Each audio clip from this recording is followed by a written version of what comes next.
ጤና ይስጥልን አድማጭ ተመልካቾቻችን እንደምን ሰንብታችኋል? የተከታተላችሁ የምትገኙት የኢትዮጵያ ብሮድካስቲንግ ኮርፖሬሽን ነው።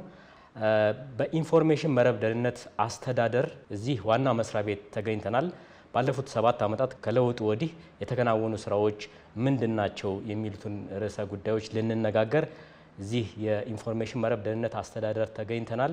ለጥያቄያችን ማብራሪያ የሚሰጡን የኢንፎርሜሽን መረብ ደህንነት አስተዳደር ዋና ዳይሬክተር ወይዘሮ ትዕግስት ሐሚድ ናቸው። ወይዘሮ ትዕግስት ለጊዜው እናመሰግናለን። ጥሩ እሺ፣ እኔም አመሰግናለሁ። ከለውጡ በፊት የሀገሩ የኢንፎርሜሽንና የኢንፎርሜሽን መሰረተ ልማቶች ደህንነት ከመጠበቅ አኳያ እንደ ሀገር የነበረን ቁመና ምን ይመስላል? ሰፊ ውስንነቶች እንደነበሩ ይታወቃልና እንደ ዋና ዋናዎቹ የትኞቹ ናቸው? ጥሩ እንግዲህ የኢንፎርሜሽን መረብ ደህንነት አስተዳደር በአዋጅ የተሰጠው ተልዕኮ የሀገሪቱን ቁልፍ መሰረተ ልማቶች የኢንፎርሜሽንና የኢንፎርሜሽን መሰረተ ልማቶች መጠበቅ ነው። በዚህ ረገድ የሳይበር ኃይልን መገንባት እና የተለያዩ ስራዎችን በተልዕኮነት ወስዶ የሚሰራ ተቋም ነው። ሆኖም ያለፉት 7 ዓመታት ከመምጣታቸው በፊት የተለያዩ ውስንነቶች እንደነበሩ ብዙዎቻችን የምናውቀው ነው።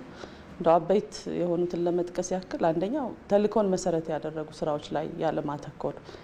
ይሄ እንግዲህ ቅድም ስገልጽ እንደነበረው ቁልፍ መሰረተ ልማቶች የምንላቸው የቴሌኮም፣ የፓወር ዩቲሊቲ እና ሌሎች የመንግስት መረጃ የሚለዋወጡባቸው የዲጂታል ኢኮሲስተምን መጠበቅ ተልዕኳችን ሆኖ ሳለ በተለይ ፕሮጀክቶች ላይ የማተኮር የተለያዩ ፕሮጀክቶችን የመጀመር እነሱን የጀመርናቸውን ያለመጨረስና በትናንሽ ነገሮች ላይ የመወጠር ጉዳይ ነበረን። ይሄ እንግዲህ የራሱ ተግዳሮት ነበረው። የምንፈልገውን ዓላማ ብሔራዊ ጥቅምን ከማስከበር አንጻር የራሱ ድክመት ነበረበት ተቋሙ እንደ ተቋም። ይሄ በዋናነት እንዲሆን ደግሞ አበርክቶ ያደረጉት በተለይ በተቋሙ ውስጥ ያለ የአደረጃጀት አንድ ብሔርን ተኮር ያደረገ አደረጃጀት በስራ ክፍሎች ላይ የነበረ ተልዕኮን መሰረት ከማድረግ ይልቅ በተለያዩ ትናንሽ ነገሮች የመጠመድ ሌሎች ከኛ ጋር አጋር ሆነው የሚሰሩ የጸጥታና የደህንነት ተቋማት ጋር በትብብርና ቅንጅት ከመስራት ይልቅ የፉክክር የመለካካት አባዜ ውስጥ የነበርንበት ነበር። ይሄ ደግሞ ወደ ዋና ተልዕኳችን እንዳናተኩር የራሱን ሚና ተጫውቷል። በዚህ ረገድ ይጠበቅብን የነበረውን የሳይበር ምህዳሩን የማስጠበቅ በተለይ ዲጂታል ሉዓላዊነትን ከማስጠበቅ ረገድ የሚጠበቅበትን ሚና ሳይጫወት የቆየ ተቋም እንዲሆን አድርጎታል። ይሄ አንዱና ዋነኛው ነው። ሌላው የራሱ የሆነ ህንፃ አለመኖር።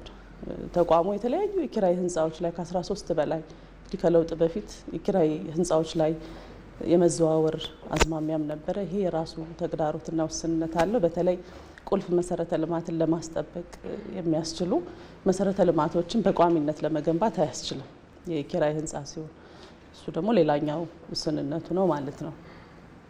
በዚህ ምክንያት የሚጠበቅብንን ውጤት ሳናመጣ እንድንቆይ አድርጎናል ማለት ነው። ከተቋሙ ተልዕኮ አንጻርም የተዛባ አመለካከት፣ ይሄን ደግሞ ለሌላ ጉዳይ የመጠቀም በተለይ ወደ ፖለቲካ አዝማሚያ የመሄድ ተቋሙ ነፃ ገለልተኛ ሆኖ ለህዝብ እና ለህብረተሰብ አገልግሎት መስጠት ሲገባው የተለያዩ ጽንፎች የመያዝ አስተውሎቶች ጉዳዮች ነበሩ። እሱ በዋናነት ቻሌንጅ ሲደረግበት የቆየው እንደ ተቋም አንዱ ጉዳይ ነው ማለት ነው። ያው እንደሚታወቀው ጠቅላይ ሚኒስትር ዶክተር አብይ አህመድ የመሰረቱት ልዩ ታሪክ ያለው ተቋም ነውና እንደው ምን ተልዕኮችን ወሰደ፣ እንዴትስ ደግሞ ተንቀሳቀሰ፣ እነዛን የነበሩ ችግሮችን አስወግዶ በሀገሪቷ ውስጥ ጠንካራ የሳይበር ደህንነቱ የተጠበቀ ስርዓት እንዲመሰረት የኢንፎርሜሽን መረብ ደህንነት አስተዳደር ምን ተልዕኮችን ወሰደ፣ እንዴት ተንቀሳቀሰ? እንግዲህ ከመነሻው ነገርን ከስሩ ማየት ጥሩ ስለሆነ ክቡር ጠቅላይ ሚኒስትራችን የመሰረቱት ተቋም እንደመሆኑ መደመር ኢንሳ ውስጥ እንግዲህ የቆየ ባህል ነው፣ በጋራ በህብረት የሚሰራበት ነው። ነገር ግን ቅድም ሳነሳ እንደነበረው በሂደት ተቋማችን ወደማይፈለጉ አቅጣጫዎች ከመነሻው መርህን ያልሳተ ሆኖ ቢቋቋምም በሂደት ግን ከመርህ እየወጣ ከተልዕኮ ዲቤት እያደረገ የሄደበት ሁኔታ ተፈጥሯል። በዚህ ሂደት ቅድም ስናነሳ የነበረው የሳይበር ደህንነትን ከማስጠበቅ አንጻር ጉልህ ሚና ሲጫወት አልነበረም። ነገር ግን ከለውጡ ወዲህ የተከናወኑ ጉዳዮችን ብናይ እንግዲህ ለሳይበር ደህንነት መሰረት የሆኑ የዲጂታል ስርዓትን በመገንባት ሂደት ውስጥ ሪፎርሙ በጣም ስር ነቀል ሪፎርም ነው የተካሄደው። እነዚህ 7 ዓመታት ጥቂት ይመስላሉ፣ ግን ብዙ ነገሮች የተከናወኑበት ዓመታት ናቸው። እንደው በአብነት ለማንሳት ያክል የመጀመሪያው የተደረገው የፖሊሲ የህግ ማዕቀፍና ስትራቴጂዎችን መቅረጽ ነው። በእነዚህ ሂደት ውስጥ ደግሞ ለዲጂታል ኢኮሲስተሙ ፒላር የምንላቸው በአንኳርነት የሚያገለግሉ በተለይ ከፖሊሲ አንጻር ለማንሳት ያክል የሀገር በቀል ሪፎርም ሆም ግሮውን ኢኮኖሚክ ሪፎርም የምንለው ይሄ እንግዲህ ለአጠቃላይ የማክሮ ኢኮኖሚ ጉዳዮች ላይ ኢምፓክት ይኖረዋል ተብለው ከተለዩ ዘርፎች ውስጥ ማዕድን፣ ማኑፋክቸሪንግ፣ ቱሪዝም እና የግብርና ሴክተርን ተከትሎ አይሲቲ የኢንፎርሜሽን ኮሚኒኬሽን ቴክኖሎጂ በአንድ የትኩረት መስክ ነው የተቀመጠው። ይሄ የራሱ የሆነ የፖሊሲ ግብአት ሆኖ አገልግሏል። በዚህ ላይ የተፈጠረው በተለይ የመንግስት አገልግሎት አሰጣጥን ከማዘመን ምርትና ምርታማነትን ከማሳደግ አንጻር ምርቶችን ቀልጣፋ በሆነ መልኩ ለህብረተሰቡ ተደራሽ በማድረግ ሂደት የራሱ ሚና ነበረው። ይሄ ፖሊሲ ይዞልን የመጣው ትልቅ ውጤት አንደኛው ይሄ ነው። ሌላኛው ከሆም ግሮውን ኢኮኖሚክ ሪፎርሙ የተቀዳም ቢሆን የዲጂታል ኢትዮጵያ ስትራቴጂ 2025 የምንለው በያዝነው ዓመት እየተገባደደ ያለው ስትራቴጂ ላይ እንግዲህ ከተቀመጡት ሴክተሮች ቅድም ሳነሳ የነበሩ ትምህርትና ምርታማነትን ማሳደግ እንዳለ ሆኖ ግብርናን፣ ማኑፋክቸሪንግ፣ ቱሪዝምንና በተለይ ደግሞ የሰርቪስ ሴክተሩ አገልግሎት አሰጣጥን ማዘመን መሰረታዊ የትኩረት መስክ ተደርጎ ወደ ስራ ተገብቷል። በዚህ የዲጂታል ኢትዮጵያ ስትራቴጂ ላይ በዋናነት የዲጂታል ኢኮኖሚን ማሳደግ በዋናነት የያዝነው ቢሆንም በተለይ ግን የዲጂታል መታወቂያን፣ የዲጂታል ክፍያ፣ የፋይናንስ ሴክተሩ ላይ ያየነው አበይት ለውጥን ያመጣንበትና የሳይበር ደህንነትን እንደ አስቻይ ስትራቴጂው ላይ በአስቻይነት እነዚህን በመሰረተ ልማት ረገድ ማሟላት አለብን ብሎ የተነሳ ነው። ስለዚህ የሳይበር ደህንነት አንዱ በዲጂታል ኢኮኖሚው እያደግን ስንሄድ የዲጂታል መሰረተ ልማቶችን እየተጠቀምን ስንሄድ ተጋላጭነቱ በዛው ልክ እያደገ ነው የሚሄደው ማለት ነው። ለሱ ዝግጁ የሆነ ብቁ የሆነ የሰው ኃይልና መሰረተ ልማትን ይጠይቃል። ለዚህ አስፈላጊውን ዝግጅት የምናደርግበት ደግሞ የሳይበር ደህንነት ፖሊሲ እንዲሁ በአሳለፍነው 7 ዓመታት ውስጥ ነው የመጀመሪያው የሳይበር ደህንነት ፖሊሲ ጸድቆ ወደ ስራ የገባው። ይህ ፖሊሲ በዋናነት ቅድም ስናነሳ የነበሩ የዲጂታል ኢኮኖሚ ስራዎችን ታሳቢ አድርጎ ነገር ግን ሳይበር ደህንነትን ማስጠበቅ ላይ ያተኮረ ነው። ለአበይት የሆኑትን ለመጥቀስ ያክል አንደኛው የአቅም ግንባታ ስራን በከፍተኛ ደረጃ መስራት አለብን። ዲጂታል ኢኮኖሚን የሚጠቀም ማህበረሰብ የዲጂታል ሊትሬሲውን ማሳደግ አለብን ብሎ ያቅዳል። በፖሊሲው ላይ ሌላው የተገለጸው እንግዲህ የሳይበር ምህዳሩ ሁላችንም እንደምናውቀው ሁላችንም እጅ ላይ ስልካችን ላይ መዳፋችን ላይ ያለ እንደመሆኑ ማህበረሰቡ ደግሞ ንቃተ ህሊና ያስፈልገዋል ብሎ የሳይበር ደህንነት ንቃተ ህሊና ትምህርቶችን፣ ፕሮግራሞችን በፖሊሲ ደረጃ ተቀርጾ የተካተቱበት ነው። ከዚህ በተጨማሪ የአቅም ግንባታ ስራዎች በአንድ ትኩረት መስክ ደረጃ እዛው ፖሊሲ ላይ ተካቷል። ይሄ በዩኒቨርሲቲዎች በካሪኩለም እና በተለያዩ መስኮች ላይ ማካተትን ይጠይቃል ማለት ነው። ሌላኛው ፖሊሲው ላይ በዋናነት የተቀመጠው ምርምርና ልማትን ነው። እንግዲህ የሳይበር ደህንነትን ለማስጠበቅ የቴክኖሎጂ ባለቤትነት ያስፈልጋል። በተለይ በሰፕላይ ቼን በምንገዛቸው ምርቶች የሚመጡ ተጋላጭነቶችን ከመቀነስ አንጻር የራስን ምርት ለማምረትና ለማልማት ምርምርና ልማት አንድ ትኩረት መስክ ሆኖ ተቀምጧል ማለት ነው።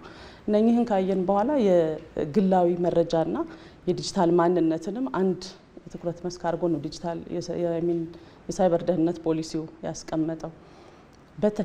በተጨማሪም በቅንጅትና ትብብር የሚለውን እንደ አንድ የትኩረት መስክ አስቀምጧል። ይሄ እንግዲህ የሳይበር ደህንነት ተቀናጅቶ የሚሰራ ነው። ከሚጠቀሙት ግለሰቦች ጀምሮ ኢኮሲስተሙ ላይ ተዋናይ የሆኑ የግል ሴክተር፣ የመንግስት ተቋማት፣ ግለሰቦች፣ የትምህርት ተቋማት ሁሉንም ኢንተርናሽናልም ሎካል ተቋማትንም ማዕከል አድርጎ የሚሰራ ቅንጅትና ትብብርን የሚጠይቅም ነው። ስለዚህ እነኚህ ፖሊሲዎች በዋናነት ባለፈው 7 ዓመታት ውስጥ አግሬሲቭሊ ሰርተን ያመጣናቸው ግራንድ የምንላቸው ፖሊሲዎች ናቸው። ይሄ በመንግስት በአቅጣጫ ተቀምጦ የተገባበት እንደሆነ የዲጂታል ኢኮኖሚውን ያሳየናል። ከነኚህ ውጭ ደግሞ የህግ ማዕቀፎችን ማንሳት ይቻላል። ከፖሊሲዎች የተቀዱ ተወሰኑትን እንኳን ለመጥቀስ ያክል የመጀመሪያው የኤሌክትሮኒክ ፊርማ አዋጅ ነው። እነኚህ ሁሉ የዲጂታል ቴክኖሎጂን ተጠቃሚ የምናደርግ ከሆነ የኤሌክትሮኒክ ፊርማ አዋጅ አይነተኛ ሚና ይኖረዋል። ይሄ እንግዲህ መተማመን እንዲኖር በሚልከውና በሚቀበለው መካከል የሚኖሩ የኤሌክትሮኒክ ትራንዛክሽንን ተከትለን የምናደርጋቸው ግብይቶች፣ የመረጃ ልውውጦች ታማኒነት እንዲኖራቸው የሚያደርግ አዋጅ ወጥቷል። ይሄ በ2010 የወጣ አዋጅ ነው። የኤሌክትሮኒክ ፊርማ አዋጁን ተከትሎ ደግሞ የወጣው ሁለተኛው የኮሚኒኬሽን አገልግሎት አዋጁ ነው። ይሄ በተለይ የቴሌኮም ሴክተሩን ከኮኔክቲቪቲ አንጻር በውድድር ላይ የተመሰረተ አገልግሎት እንዲኖር ከማድረግ አንጻር ቴሌኮም ሴክተሩን ፕራይቬታይዝ ያደረግንበት አዋጅ ነው። ይሄም ትልቁ መርታ ያመጣ ባለፉት የለውጥ ዓመታት እንደሆነ ለማየት ይቻላል። በሶስተኛነት ለማንሳት ያክል የኤሌክትሮኒክ ትራንዛክሽን አዋጁ ነው። ይሄ በ2012 የወጣ ነው። 2012 ላይ የወጣው የትራንዛክሽን አዋጁ በተለይ የኤሌክትሮኒክስ ንግድ ላይ ኢኮሜርስ የምንለው ላይ ስንገበያይ መረጃዎች ስንለዋወጥ ተአማኒ እንዲሆን ከማድረግ አንጻር የኤሌክትሮኒክ ትራንዛክሽን አዋጁ ወጥቷል ማለት ነው። ይሄ በተለይ እቃዎች ስንሸጥና ስንቀበል በዲጂታል ክፍያ ስናደርግ የሚኖሩ ተግዳሮቶችን ከፍራውድ ጋር የተያያዙ ጉዳዮችን ተጠያቂና ባለቤት ማበጀት የሚያስችል ነው ማለት ነው። ከነዚህ በተጨማሪም እንግዲህ በርከት ያሉ አዋጆች ናቸው የወጡት። የተወሰኑትን ለመጥቀስ ያክል ነው። በዋናነት ከኛ የስራ ባህሪ ጋር ደግሞ የሚያያዝ የቴክኖሎጂ ቁጥጥር አዋጅ 2016 ላይ የወጣው ይሄ የሳይበር ምህዳሩን በተለይ ህብረተሰቡ ጋጀቶችን ሲጠቀም የቴክኖሎጂ ምርቶችን ሲጠቀም ደህንነቱ በተጠበቀ መልኩ እንዲሆን በተለይ የሳይበር ክራይም ጉዳዮችን ከመቀነስ ብሎም ከመከላከል አንጻር አይነተኛ ሚና ያለው ምርቶች ወደ ሀገር ሲገቡ ጥቅም ላይ ሲውሉ ከመዋላቸው በፊት የፍተሻና የማረጋገጥ አገልግሎት በኢንፎርሜሽን መረብ ደህንነት አስተዳደር መስጠት የሚያስችል አዋጅም ጸድቆልናል ማለት ነው። በእነኚህ ባለፉት ዓመታት እነኚህና ሌሎች በርከት ያሉ አዋጆች የጸደቁበት ነው። ይሄ እንግዲህ የዲጂታል ኢኮኖሚውን ስርዓት ለመገንባት ከተፈለገ በፖሊሲ በፍሬምወርክ እና በህግ ማዕቀፎች መደራጀት እንዳለበት የሚያሳይ ነው። በእነዚህ ግን አላቆመም። ሪፎርሙ ሆሊስቲክ ወይም ሁለገብ እንዲሆን ከማድረግ አንጻር ተቋማዊ አደረጃጀትና ተቋማዊ ሪፎርሞችም ተሰርተዋል። በእነኚህ ውስጥ በአብነት ለማንሳት ያክል የዲጂታል ትራንስፎርሜሽን ምክር ቤትን ማንሳት ይቻላል። በዚህ በለውጥ ዓመት የተቋቋመው በምክትል ጠቅላይ ሚኒስትሩ የሚመራ የዲጂታል ትራንስፎርሜሽን ምክር ቤት አለን።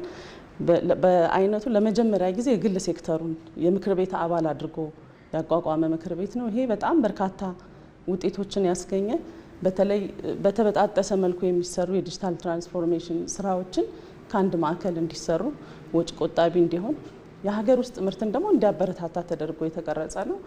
በዚህ ውስጥ የተለያዩ የመንግስት የዲጂታል ፕሮዳክቶችን የሚያወጡ ምርትና አገልግሎት የሚሰጡ ተቋማት እንደ ኢንፎርሜሽን መረብ ደህንነት፣ አርቲፊሻል ኢንተለጀንስ፣ የኢትዮ ቴሌኮም እና የኢኖቬሽንና ቴክኖሎጂ ሚኒስትርም አባል ናቸው። ሌሎች ሚኒስቴር መስሪያ ቤትም ያሉበት ሆኖ ማለት ነው። ይህ እንግዲህ አንዱ በሪፎርሙ ያገኘ ነው። የአደረጃጀት እና ዲጂታል ትራንስፎርሜሽን በባለቤትነት የሚመራ የሚያስተገብር አቅጣጫዎች የሚያስቀምጥ ምክር ቤትም የዛም አባል ነን ማለት ነው። በዚህ ሂደት ውስጥ የተገኙ ውጤቶችን ማንሳት ይቻላል። በተለይ በየተቋሙ በተበጣጠሰ መልኩ አቅምን ሳይደምር የሚሰሩ ስራዎች ወደ አንድ ማዕከል እንዲመጡ አድርጓል ማለት ነው። ይሄ ከሳይበር ደህንነት አንጻር እንደምታው ብዙ ነው። በተለይ በየቦታው ያሉ የመረጃ በአንድ ቦታ ለመከማቸት በተበጣጠሰ መልኩ መሄድ ለቁጥጥርና ለሬጉሌሽን አስቸጋሪ ያደርገው ነበር ማለት ነው። ለሱ ትልቅ ሚና እየተወጣ ያለ እንደሆነ ለማንሳት እፈልጋለሁ። እንግዲህ ከዚህ በተጨማሪም ተቋማችን ውስጥም ብዙ በርከት ያሉ ሪፎርሞችን አድርገናል። በተለይ ከቢሮ ከባቢን ማየት ይቻላል። ቅድም እንደ ተግዳሮት ሳነሳ የነበሩትን ብናይ በተለያየ ቦታ በተለይ ለሰራተኛው ተረጋግቶ እንዳይሰራ የሚያደርጉ ለምርምርና ልማት የማይሆን የስራ ከባቢ ነው የነበረን። አሁን የምናየው ምናልባትም በለውጡ በምሳሌነት የሚነሳ ተቋም ነው። ከዚህ ቀደም ዝግ የነበረ ተቋም እንደመሆኑ አሁን ደግሞ መጎብኘት የሚችል ለህዝቡ ለህብረተሰቡ አገልግሎት መስጠት የሚችል ተቋም መሆኑንም ያሳየንበት ነው ማለት ነው። በጣም ጥሩ። እንግዲህ የዲጂታል ኢኮኖሚ ስርዓት ከለውጥ ወዲህ በስፋት የተዋወቅንበት ነው። የክፍያ ስርዓት፣ የመንግስት አገልግሎት ሰጪ ተቋማት፣ በርካታ የመንግስታዊ አገልግሎቶች በዲጂታል የሚከናወኑበትና ትልቅ እመርታ የታየበት ነው ማለት ይቻላል። ስለዚህ ይሄ ትልቅ ገንዘብ የሚንቀሳቀስበት ትልቅ ኢኮኖሚው በስፋት እየገባበት ያለው ነገር ትልቅ የደህንነት የኢንፎርሜሽን መረብ ደህንነት ጥበቃ እና ደህንነት ያስፈልገዋል እና ከዚህ አንጻር የኢንፎርሜሽን መረብ ደህንነት አስተዳደር ምን ያህል አቅሙን አብቅቶ እንዴት ተንቀሳቀሰ? ምን ያህል ስኬታማ ነበር? የመጡ አደጋዎችስ አልነበሩም ወይ? እንዴት ማምከን ቻለ? የሚሉትን ነገሮች ብንነጋገር ጥሩ ነው። ሁሌ እንደምናውቀው የዲጂታል ኢኮሲስተሙ ይዞልን የመጣው ትሩፋት እንዳለ ሁሉ ለዛው ደግሞ አጸፋ እንግዲህ ጠላቶች ይተኛሉ ብለን አናስብም። ከውስጥም ከውጭም ጠላት ያለን ሀገር እንደመሆናችን በተለይ የዲጂታል ምህዳሩን ነው አሁን ሁላችንም እንደምናውቀው የፕሮክሲ ዋር ሆኗል ዘመኑ። ስለዚህ ዲጂታል ምህዳሩን ተጠቅመው ነው ጠላቶች ጥቃት የሚያደርሱት። እንደው በአብነት እንኳን ለማንሳት ያክል የሚስ ኢንፎርሜሽን እና ዲስኢንፎርሜሽን ዘመን እንለዋለን። ይሄ እንግዲህ በተለይ ዲፕ ፌክን ተጠቅሞ የአርቲፊሻል ዘመን አርቲፊሻል ኢንተለጀንስ እና ኢመርጂንግ ቴክኖሎጂስ ያመጡት ጥቅም እንዳለ ሁሉ ከመረጃና ደህንነት አንጻር ደግሞ የራሱ ተግዳሮት አለው። እነኚህ ይዞብን የመጣውን አደጋ ግን መከላከል ብሎም መቀነስ ላይ ያተኮረ ቅድም መግቢያ ላይ ሳነሳ እንደነበረው የቴክኖሎጂ ባለቤትነት ላይ ያተኮረ በተለይ በሰፕላይ ቼን በተጠቃሚነት የሚመጡትን ከመቀነስ አንጻር መከላከል ላይ ያተኮረ ስራ እንሰራለን።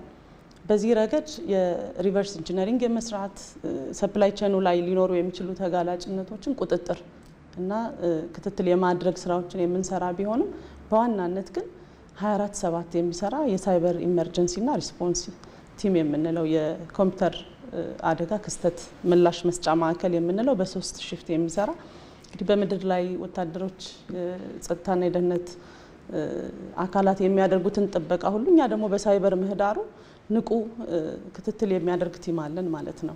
እንግዲህ ከዚህ ለመነሳት የምንችለው የሳይበር ኢመርጀንሲ እና ሪስፖንስ ቲሙ አንደኛ በአቅም የበቃ በየቀኑ የሚለዋወጡ የሳይበር ጥቃቶች መተንተን የሚችል ባለሙያን ይጠይቃል።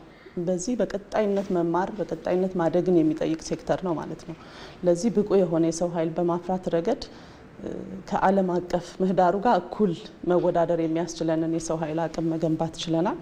ይሄ በስራ የተፈተነ በተግባር የታየ የሰው ኃይል ዝግጅትም ያለበት ተቋም ነው። በተለይ ግን በለውጡ ጊዜ እነዚህ የሳይበር የብሔራዊ የአደጋ ክስተት ምላሽ ማዕከላችን በተደራጀ መልኩ ቴክኖሎጂን በራሳችን ያለማናቸው ቴክኖሎጂዎችን ጭምር በመታጠቅ የ24/7 ክትትል ናሽናል ጌትዌዎችን ላይ የመከታተል ስራን እንሰራለን። ይሄ ተቋማት ከውጭ የሚደርስባቸውን ጥቃት ከመከላከል አንጻር ነው። ነገር ግን በየተቋማቱ ደግሞ በውስጥ ራሱን የቻለ የሳይበር ቲም ያስፈልጋል ማለት ነው። ያን ቲም የማብቃት አቅም ግንባታ የመስጠት ለነሱ ፍሬምወርክ ወይም የመመሪያዎች ጋይድላይኖች የማውጣት ስራ እንሰራለን። ይሄ በተለያዩ ክሪቲካል በምንላቸው ተቋማት በቅርበት የምንሰራው ነው። በዚህ ረገድ ጥሩ የሚባል የሳይበር ደህንነት ዝግጁነት እንዳለን ለመረዳት ችለናል። እሱን እንግዲህ የግሎባል ሳይበር ሴኩሪቲ ኢንዴክስ የምንለው በየአመቱ በአይቲዩ የሚያወጣው ራንክን ብናይ በታሪካችን ለመጀመሪያ ጊዜ ቲር 3 ላይ እንድንገባ አድርጎናል። ይሄ እንግዲህ ደረጃዎቹን ለመግለጽ ያክል ከቲር 5 እስከ ቲር 1 ነው ያለው ግሎባል ኢንዴክሱ የሚያሳየው። ቲር 3 የምንለው ኤስታብሊሽንግ ስቴት እንለዋለን። በተለይ የሳይበር ፖሊሲዎች ቅድም ስገልጻቸው የነበሩ ሀገር አቀፍ የቴክኖሎጂ ዝግጁነታችን የቴክኖሎጂ አጠቃቀማችንና የአቅም ግንባታ ስራ የተሻለ በመስራታችን በእነኚህ በሶስቱ ምክንያት ወደ ኢስታብሊሽንግ ስቴት ገብተናል። ነገር ግን የሚቀሩን ደግሞ ኦርጋናይዜሽናል በየተቋማት መስራት ያለብን ስራዎችን ስናሟላ በቀጣይ ቲር 1 ላይ ወይም ሮል ሞዴል የሚባሉት ሌሎች ሀገራት የሚገኙበት ጋር ለመግባት የሚያስችለን ዝግጅት ላይ እንዳለን እንግዲህ በዓለም አቀፍ መስፈርትም ተመዝነን የደረስንበት ደረጃ ነው ማለት ነው። ይሄ እንግዲህ ፐብሊክሊ የሚገለጽ መረጃም ስለሆነ ማየት የሚቻል ነው ማለት ነው። ይህ በእንዲህ እንዳለ ግን ጥቃቶች አይደርሱም ማለት አይደለም። እኛ ብቻ ሳይሆን እንደ ዓለም አቀፍ ሁላችንም እንደምናውቀው ቅድም ስገልጽ እንደነበረው ከተለያየ ምንጭ ጥቃቶች ይሰነዘራሉ። ነገር ግን የሳይበር ኢመርጀንሲ እና ሪስፖንስ ቲማችን ጥቃቶች ከመድረሳቸው በፊት መከላከል ብሎም ደግሞ የከፋ ጉዳት ሳያደርሱ ወደ ነበሩበት የመመለስ ኢንሲደንቶችን የማስተናገድ ስራ እንሰራለን። በዚህ የተለያዩ የማልዌር የራንሰምዌር ሲስተሞችን የማስተጓጎል በተለይ ዲናያል ኦፍ ሰርቪስ የምንለው አገልግሎት እንዳንሰጥ ቅድም ስጠቅሰው የነበሩት የመንግስት አገልግሎቶችን አገልግሎት እንዳይሰጡ የማድረግ ስራዎች ይሞከራሉ። ነገር ግን ቶሎ ወደ ነበሩበት መልሶ ስራ የማስጀመር ስራው ላይ አግሬሲቭሊ እንሰራለን። የደረሱ ጥቃቶች በተለይ ከሰው ኃይል ጋር ተያይዞ የሚደርሱ ያለማወቅ በፍራውድ የሳይበር ክራይም ጋር የተያያዙ ነገሮችን መከላከል ላይ ያተኮረ ማህበረሰቡ ንቃተ ህሊና ኖሮት እንዲከላከል ማድረግ ላይ ነው የምናተኩረው ማለት ነው። ይሄ ዘ ዊከስት ሊንክ የምንለው በሳይበር ደህንነት ላይ ሰው ነው። ስለዚህ ሰው ሶሻል ኢንጂነር ይደረጋል፣ አላስፈላጊ መረጃዎችን እንዲሰጥ ይደረጋል። ይሄ እንግዲህ ያለና በንቃተ ህሊናና እየተማርን ስንሄድ የሚቀንስ ነው ማለት ነው። በዚህ ረገድ አዌርነስም በየአመቱ ያለፉት 4 አመታት የሳይበር ደህንነት ወርን አግሬሲቭሊ እየሰራን ነው የመጣ ነው። ይሄ ራሱን ችሎ አስተዋጽኦ ያደረገ እንደሆነ ለማንሳት እወዳለሁ። 7 ዓመታት ያው ቀላል ጊዜ አይደለም። ብዙ ስራ ደግሞ የተሰራበት ጊዜ ነው። ከመንግስታዊ ፖሊሲዎችን አስተካክሎ የህግ ማዕቀፉን አስተካክሎ የቅርብ ክትትል እያደረገ የለውጥ አመራሩም ሰፊ ስራ የሰራበት ተቋም ነው ብዬ አስባለሁና እንደው የኢንፎርሜሽን መረብ ደህንነት አስተዳደር ትናንት 2010 በፊት የነበረውና ዛሬ ላይ ያለው ኢንፎርሜሽን መረብ አስተዳደር ምን ይመስላል? ተቋማዊ አቅሙ የት ላይ ደርሷል? ለውጡን ብናየው እንግዲህ የተቋም የመፈጸም አቅም የሚለካው በብዙ ክራይቴሪያዎች ቢሆንም እንግዲህ በዋናነት ተወዳዳሪ ተቋም ለመሆን በሚያደርገው ጉዞ የመጀመሪያው ቅድም ያልኩት ምቹ ከባቢና ለዛ ብቁ የሆነ የሰው ኃይል ማዘጋጀት ላይ ነው የመጀመሪያው የኛ ስራ የሚጀምረው። በሱ እንግዲህ በአይን የሚታይ ምቹ የስራ ከባቢ የፈጠርንበት በተለይ ይሄን ህንፃ እንደ ታሪክ ማንሳት ይቻላል። ከለውጡ በፊት ያለፉት 15 ዓመታት ተቋሙ ሲቋቋም ጀምሮ ቪዥን የተደረገ ተቋም ነው። ነገር ግን በተለያዩ ምክንያቶች ህንፃው እንዳይጠናቀቅ ሲደረግ የቆየ ነው። እሱን አጠናቆ ወደ ስራ ማስገባት በራሱ ተቋማዊ የመፈጸም አቅማችንን ያሳየንበት አንዱ የለውጡ ትሩፋት ነው ብዬ ነው የማስበው። በኢንተርናሽናል የሳይበር ደህንነት ተቋማት ልክ መለካት የሚችል የተቋም ዝግጁነት ከሰው ኃይል ከአሰራር ስርዓት ከምቹ ከባቢ አንጻር ይሄን ተደራሽ ማድረግ ችለናል። ይሄ አንዱ ትልቁ ዘመናዊነትን የተላበስንበት ለውጥ ነው። ሁለተኛው የአሰራር ስርዓቶች ተቋማዊ ምልከታውን ብናስተካክልም በቅንጅትና በትብብር መስራት ደግሞ ለኛ የስራ ባህሪ አይነተኛ ሚናን ይጫወታል። በተለይ የጸጥታና የደህንነት ተቋማትን ብናነሳ በጋራ የሚሰሩ ስራዎች በተለይ መረጃ ማምረት ጥራት ያለው መረጃን ከማምረት አንጻር ለህዝቡ ተደራሽ ከማድረግ አንጻር በተለይ ለህብረተሰቡ ክፍት ሆኖ ህብረተሰቡ የኔ ተቋም ነው እንዲል ከማድረግ አንጻር ለውጡ ያመጣልን አንድ ትሩፋት ተማሪዎች፣ ህብረተሰቡ ማንኛውም መመራመር የሚፈልግ ተቋሙ በሩ ክፍት እንደሆነ ያሳየንበት የለውጥ ጊዜ ነው። ይሄ ሌላኛው ለሀገር አበርክቶ የተደረገበት ተቋሙን ደግሞ ወደፊት እንዲቀጥል ያደረግንበት አንደኛው እይታ ነው ማለት ነው። በተጨማሪም ከነኚህ የጸጥታና የደህንነት ግብረ ኃይል ጋር በጋራ ሆነን የምንሰራው በተለይ ሳይበር ክራይምን ከመከላከል አንጻር ተቀናጅተን ባለመስራታችን መረጃን በአግባቡ ወቅቱን በጠበቀ መልኩ ተደራሽ ማድረግ አንችልም ነበር። አሁን ግን ተቋማት የተደራጀ ቲም ያላቸው ምናልባትም በየሚዲያው እንደምትሰሙት የግብረ ኃይሉ የተለያዩ የፕሪ ኢቨንቶች የተለያዩ ሃይማኖታዊ በዓላት ሲኖሩ እንደ ሀገር የምናከብራቸው በዓላት ሲኖሩ ቀድሞ ወትሮ ዝግጁ ሆኖ በመከላከል ላይ ያተኮረ ወንጀሎች ከመከሰታቸው በፊት ዝግጁ ሆኖ በመስራት ሂደት ተቋማችን በቅንጅት በመስራት የተለየ ውጤት ያመጣበትም ዘመን ነው።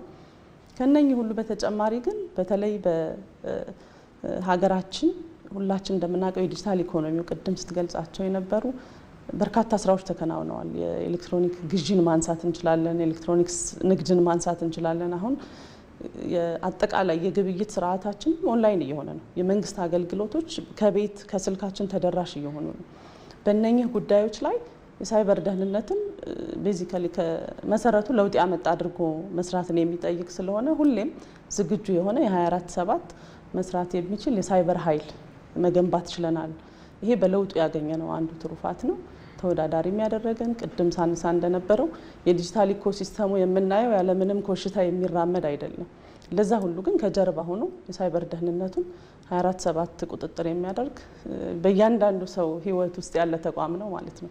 ይሄ ሁሌ የምንኮራበት የብሔራዊ ጥቅምን ከማስከበር አንጻር ደግሞ ዲጂታል ሉዓላዊነትን የሚጠብቅ ዘብ የሆነ ተቋም ነው። ይሄ በተግባር የታየና የተፈተነ ለውጡ ያመጣለት አንዱ በሪፎርሙ ከተጠቀሙ ተቋሞች ውስጥ አንዱ ነው ብዬ በልበ ሙሉነት መናገር እችላለሁ ማለት ነው።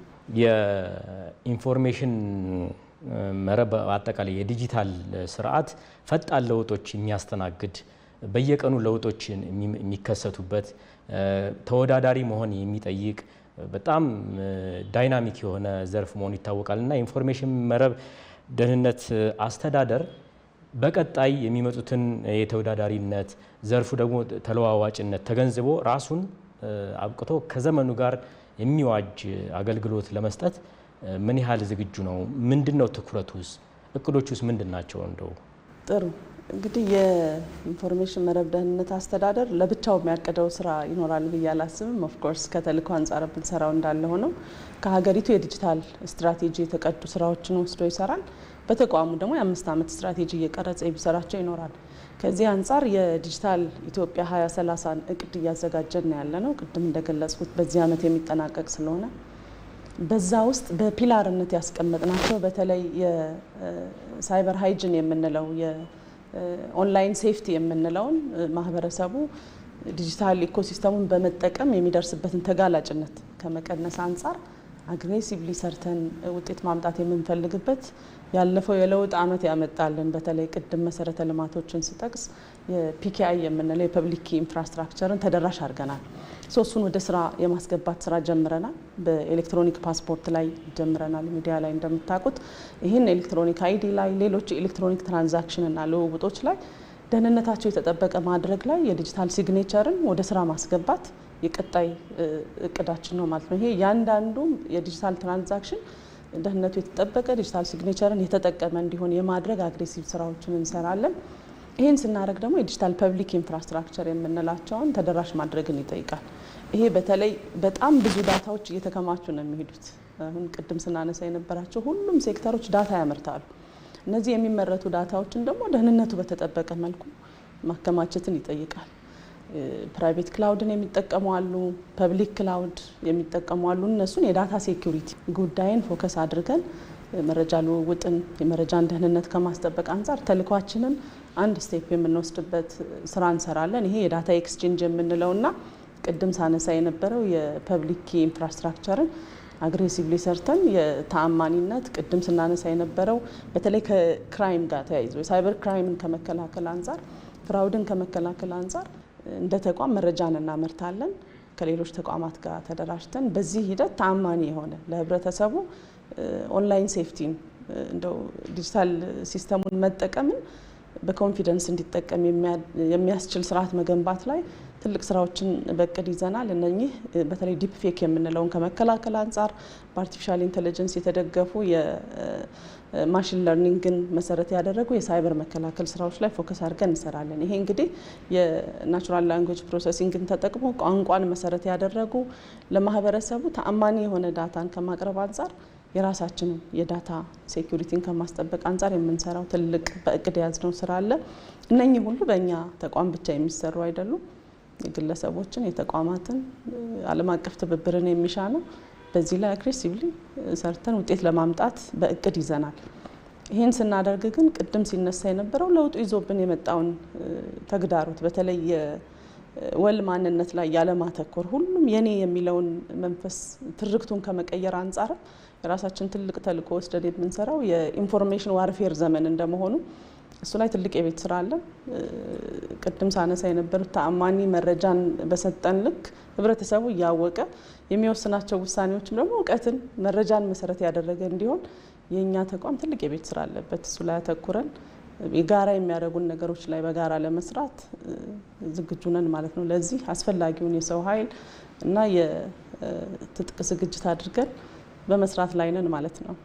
የኢንፎርሜሽን መረብ ዘመን ደግሞ ትልቅ እድል ያለበት ነው። የኢንፎርሜሽን መረብ ደህንነት አስተዳደር ያሉትን እድሎች ወደ መሬት አውርዶ ሀገራዊ ትልሙን ከማሳካት አንጻር ያለው ዝግጁነት ምን ይመስላል? እንግዲህ ቅድም ስናነሳቸው የነበሩ የዲጂታል ኢኮሲስተሙ ያመጣልን በተለይ የዲጂታል ኢኮኖሚው ላይ የመጡ ለውጦች በደንብ በሚዲያም እየተገለጹ ያሉ እንደመሆናቸው በተለይ ዲጂታል ትራንዛክሽንን ስናይ በአይነቱ ለመጀመሪያ ጊዜ የዲጂታል ክፍያዎች የካሽ የሆነውን ይሄ ሌጋሲ የምንለውን ስርዓት የቀደመበት ዘመን ነው። ይሄ ራሱን ችሎ የፋይናንሻል ፍራውድን በተለይ ከማጭበርበር ጋር ተያይዞ ሶሻል ኢንጂነሪንግ ይሰራል። ከነኚህ ጋር ተያይዞ ትልቅ የቤት ስራ አለን። ይሄ እንግዲህ ለብልጽግናችን እንቅፋት የሚሆኑ በተለይ እኩይ ተግባርን የያዙ እኩይ ዓላማ ያላቸው ሀገራትም ግለሰቦችም አይጠፉም። እነሱን ስርዓት ከማስያዝ አንጻር ትክክለኛና እውነተኛ የሆነ መረጃን በማጋለጥ ቅድም አንስቼዋለሁ። የፖስት ትሩዝ ወይም የድህረ እውነት ዘመን እንደመሆኑ የብልጽግና ጉዟችንን የሚያደናቅፉ ነገሮች ብዙ ናቸው። ከዚህ አንጻር እውነተኛና ትክክለኛ ሪል ታይም መረጃዎችን ለህብረተሰቡ ተደራሽ በማድረግ የራሳችንን ሚና መወጣት ይጠበቅብናል። ይሄ አንዱ እና አይነተኛ ሚና እንጫወትበታለን የምንለው ነው። ሁለተኛው የብልጽግና ትሩፋት ይሆን በተለይ ከግብርናው፣ ማኑፋክቸሪንግ፣ ቱሪዝም የምናየው እንዳለ ሆኖ በአይሲቲ ሴክተር የቢዝነስ ፕሮሰስ አውትሶርሲንግ የምንለው ለዲጂታል ኢኮሲስተሙ ትልቅ አስተዋጽኦ እየፈጠረ ያለ ስታርታፖችን ማንሳት ይቻላል። ለውጭ ሀገራት እዚህ ሆነው ስራ የሚሰሩ የውጭ ምንዛሬ እያስገኙ ያሉ ወጣቶችም አሉ። እነሱን በአግባቡ የመጠቀም በአግባቡ ጥቅም ላይ እንዲያውሉ እውቀታቸውን በተግባር እንዲያውሉ በማገዝ ረገድም ትልቅ ሚና ይኖረናል። ይሄ እንግዲህ የተሰናሰለ የማክሮ ኢኮኖሚ ለውጡንም የሚያግዝ ጉዳይ ነው ብዬ አስባለሁ። ነገር ግን እነኚህን ሁሉ ስናሳካ የሚኖሩ የሳይበር ደህንነት ተጋላጭነቶችን ደግሞ ከወትሮ በተለይ ኢኮሲስተሙ ያመጣልንን እድል እንደምንጠቀመው ሁሉ ለዛም ደግሞ ዝግጁ መሆንን ይጠይቃል። በዚህ በትምህርት ዝግጅት እንደምታውቁት አቅም ግንባታ ላይ የ5 ሚሊዮን ኮደርስ ኢኒሼቲቭ ጀምረናል። በክቡር ጠቅላይ ሚኒስትራችን ኢኒሼቲቭ እሱን ዳር የማድረስ ስራ የቤት ስራ አለብን። ሁለተኛው በድህረ ምረቃ ዘርፍ ከትምህርት ተቋማት ከከፍተኛ ትምህርት ተቋማት ጋር የጀመርነው የሳይበር ደህንነት የሁለተኛና የሶስተኛ ዲግሪዎችን አግሬሲቭሊ እየሰሩ ንቃተ ህሊናን ተደራሽ እያደረጉ ዝግጁ የሆነ ብቁ የሆነ የሰው ኃይል በማፍራት ሂደትም የራሳችንን የቤት ስራ ለመወጣት ዝግጅት እናደርጋለን። እንግዲህ ሁላችንም እንደምንለው ተጋግዘን ተደምረን ስንሰራ ነው ውጤት የሚመጣው።